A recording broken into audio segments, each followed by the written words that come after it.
Hi, it's Habiba from Craftify my love and welcome to video number 1 out of my 5-part felt flower series. This anemone is what we'll be tackling today. If you happen to run into trouble cutting the felt with your cutting machine, I've got you covered. I am sharing a nifty trick on my blog to cut felt easily. You'll find the link in the info section below.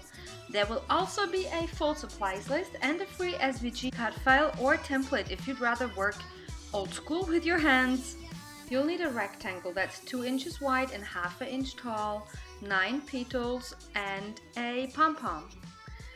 Start by cutting slits into the rectangle. Don't cut through, like cut maybe 2/3 of the height of it.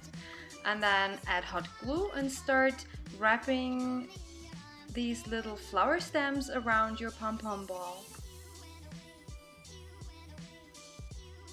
You can spread out the little antennae for a more realistic look. And then you will start by adding hot glue to 4 petals and you will align them evenly outside of your flower center.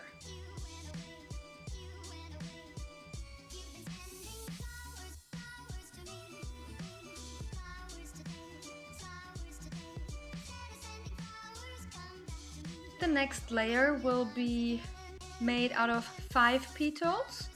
Again, add hot glue.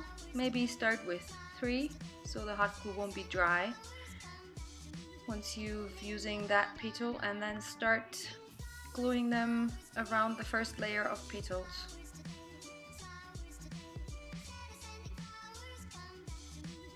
And this is how easy you are making a felt flower anemone, you guys.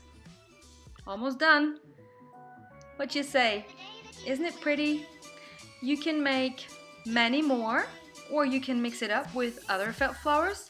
If you intend to do just that, make sure to sign up to my channel so you won't miss the other 4 tutorials. Check the link in the info section if you want to know what you can do with all these wonderful felt flowers. And of course, give this video a thumbs up, you guys. Thank you so much and happy crafting. Bye bye.